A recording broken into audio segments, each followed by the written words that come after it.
कृष्ण की वाणी। बच्चे, कभी कभी अपने मन की शांति के लिए ना शांत रहना पड़ता है, अपने मानसिक तनाव के लिए शांत रहना पड़ता है। ज़रूरी नहीं कि आप हमेशा बोलो, आप हमेशा सफाई दो या हमेशा सबको सच बोलो या सही बोलो। मैं नहीं कहता, कभी कभी चीज़ें ऐसी होती हैं ना कि शांत रहना बहुत ज़रूरी होता है। बहुत ज़रूरी होता है उस वक्त खामोश रहना, क्योंकि वो सही वक्त नहीं होता। जब सही वक्त आता है ना तो सब कुछ ठीक भी हो जाता है। तब आप सच कहो, कुछ भी कहो, तब आप कह सकते हो। चाहे कुछ भी हो ना, हर एक चीज़ कहने का भी एक सही समय, एक सही वक्त होता है। अगर आप एक ऐसे वक्त में किसी को समझाने की कोशिश करेंगे जिस वक्त में सब आपके खिलाफ है, तो उस वक्त में आप चाहे कितना भी सच बोलने की कोशिश कर लो, कितना भी अपने आप को सही साबित करने की कोशिश कर लो, उस वक्त आपको कोई नहीं समझेगा। फिर आप ज़्यादा दुखी और ज़्यादा परेशान हो जाओगे। इससे क्या होगा, आपका मानसिक तनाव बढ़ेगा, आप परेशान हो जाओगे। जो आपके काम है ना वो भी आप सही तरीके से नहीं कर पाओगे और आप गहरी सोच में चले जाओगे, परेशान हो जाओगे। इसलिए मैं बिल्कुल नहीं चाहता। तो ना ज़्यादा खुशी में खुश हुआ करो और ना ज़्यादा दुख में दुखी हुआ करो, क्योंकि चीज़ें बहुत सारी ऐसी हैं जो तुम्हारे हाथ में नहीं होती। ये ज़िंदगी है और ज़िंदगी में उतार चढ़ाव ये सब लगा रहता है। इसका मतलब ये नहीं कि तुम परेशान हो जाओ। किसी भी परिस्थिति में तुम्हें अपना आपा नहीं खोना। किसी भी परिस्थिति में तुम्हें अपने आप को संभाल के रखना है। अपने आप को संभाल कर रखो, अपने आप का संतुलन बना के रखो। कभी भी अपना आपा मत खो। कभी भी खुशी में इतना खुश मत हो जाओ कि बिल्कुल ही सब कुछ खो दो, और कभी दुख में इतना दुखी मत हो जाओ कि सब कुछ तुम खो दो अपने हाथों से। चीज़ों को संभालो, अपने पास रखो और थोड़ा सा ना आराम से रहना सीखो। इतना परेशान या इतना हड़बड़ा कर मत जीना सीखो।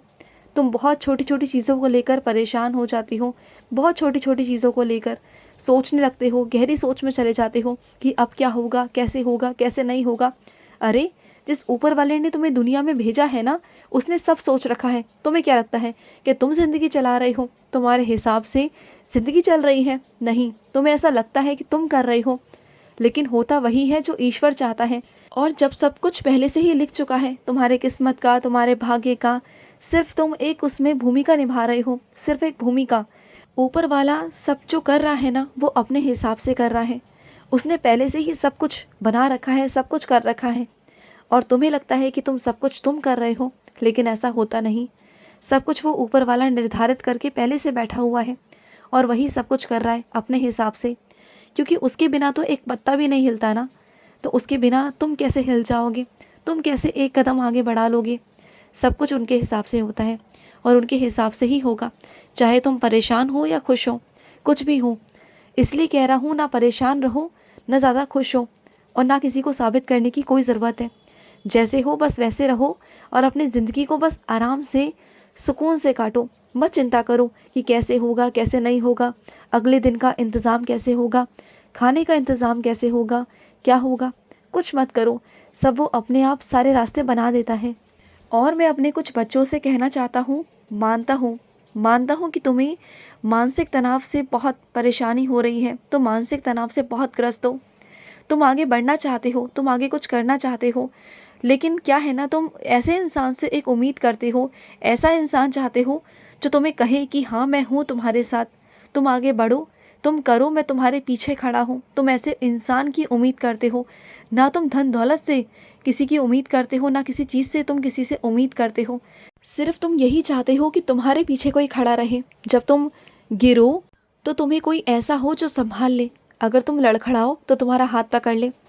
जैसे कृष्ण ने अर्जुन से कहा था कि तुम करो, तुम अपने कर्म करो, तुम लड़ो, तुम करो, लेकिन मैं तुम्हारे पीछे खड़ा हूँ, मैं तुम्हें संभाल लूँगा, मैं तुम्हें गिरने नहीं दूँगा। और अर्जुन ने कृष्ण के भरोसे सब कुछ किया, किया ना।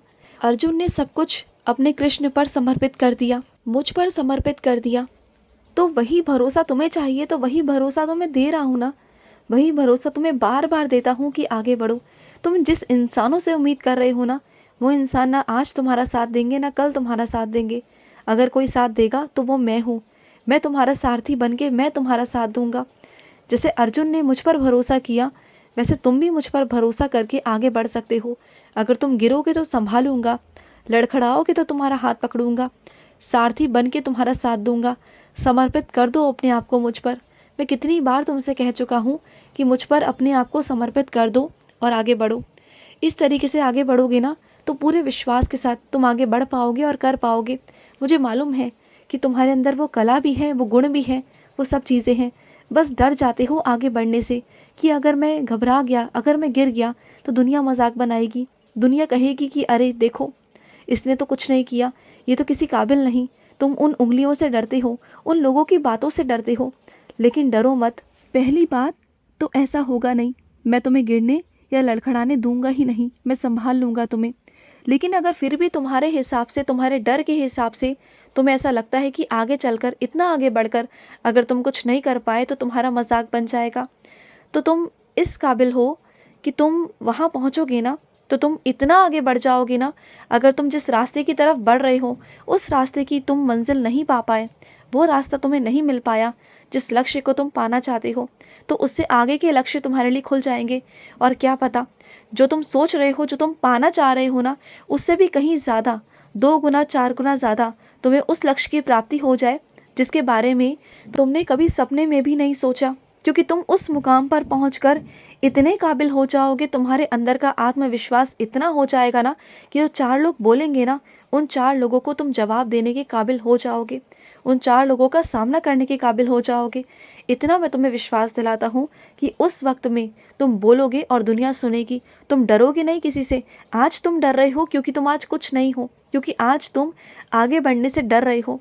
इसलिए तुम्हारा साथ दे रहा हूँ कि तुम्हें वहाँ तक लेके जा सकूँ, तुम्हें तुम्हारे लक्ष्य की प्राप्ति करा सकूं, तुम्हें वहां तक पहुंचा सकूं जहां तक तुम पहुंचना चाहते हो, बल्कि उसके भी आगे।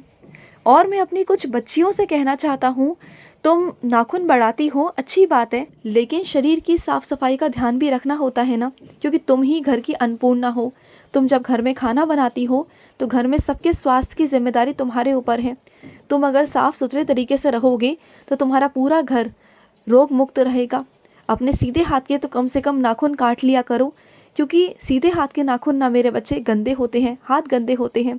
जब तुम आटा गूंथते हो, जब तुम खाना बनाते हो तो उसमें कीट कीटाणु चले जाते हैं, तुम्हें दिखाई नहीं देते, वो अदृश्य होते हैं, लेकिन वही तुम्हारे बच्चों को, तुम्हारे घर वालों को, तुम्हारे परिवार वालों को बीमार भी करते हैं।